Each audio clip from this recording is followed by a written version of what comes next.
You say in your new book, you suggest that America's largest struggle at the moment is, quote, the struggle for our national soul. We are so angry at each other right now. And I think that's true. I've just returned from the United States. But aren't you part of the problem with the way you go about your discourse, not the solution?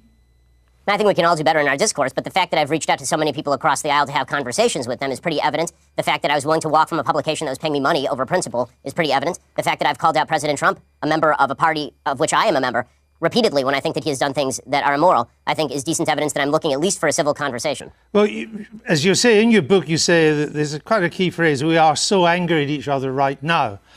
But as I say, aren't you part of that anger? Aren't you encouraging that anger? For example, you described Mr. Obama's State of the Union address in 2012 as fascist mentality in action. Well, I think that if you want to argue with the characterization, then we can talk about what exactly his State of the Union address said. Is it charged language in politics? Sure. The problem that I have is not with charged language in politics, which I'm generally in favor of. I like a robust public debate and a very loud and spirited public debate. I have no problem with that whatsoever. What I'm talking about is the assumption that people with whom we disagree politically are inherently of bad character or, in your words, want to bring us back to the dark ages. But again, it was your description of the State of the Union address in 2012 as fascist. The wording of President Trump's 2012 address was bad and wrong. That's all. There are plenty of things that are bad and wrong, but it doesn't make them fascist. Well, I suppose that's true. But if you would like to, again, if you'd like to read me the column out loud, I suppose I can critique it for you. Oh, well, again, with Mr. Obama, you said, and you're Jewish yourself. I only mention that because to put this in context. The Jews who vote for Obama are, by and large, Jews in name only. Ginos, you call them. My statement was based on the fact that Jews in the United States, as an ethnic group, are largely irreligious, which is true by every single poll. Jews are the most irreligious group in the United States. As an Orthodox Jew who actually takes Judaism seriously, the point that I am making is that most Jews who are ethnically Jewish are not religiously Jewish in any context. No. The point you were making is that Jews who vote for Obama are Jews in name only. I said that, yes, that is correct. That Jews who voted for Barack Obama, a progenitor of the Iran deal, a person who was cracking down on religious liberty, a person who spent much of his career as president of the United States attempting to deprive Israel of the necessities to defend itself, Jews who voted for President Obama, by and large, cared about Judaism far less than they did about other priorities. Did you say they should turn their badge in as a Jew? Yes, I believe that if you are somebody who takes Judaism seriously, that comes along with ideological commitment. Israelis like to build. Arabs like to bomb crap and live in open sewage.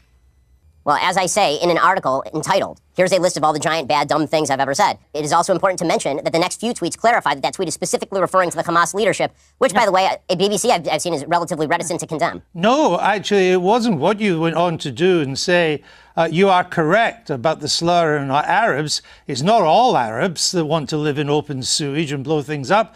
It's just Palestinians. I say that by poll numbers, they elected Hamas. They elected Hamas. They educate their children in school that Israel should be obliterated, sir. Of course, it seems to me that simply going through and finding lone things that sound bad out of context and then hitting people with them is a way for you to make a quick buck on BBC off the fact that I'm popular and no one has ever heard of you. There are not many bucks to be made on the BBC, unlike American broadcasting, Mr. Shapiro, because your words are hardly designed to produce the consensus and understanding that the book seems to want to produce.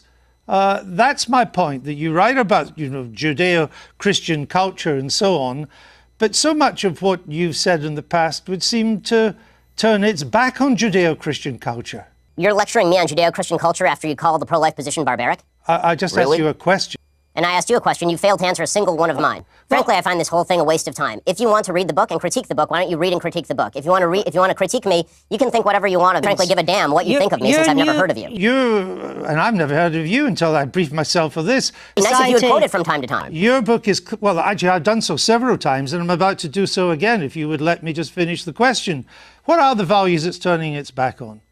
I'm not inclined to continue an interview with a person as badly motivated as you as an interviewer. So I think we're done here. I appreciate your time. Thank you for your time and for showing that anger is not part of American political discourse. Now, Mr. Shapiro, we'll say goodbye.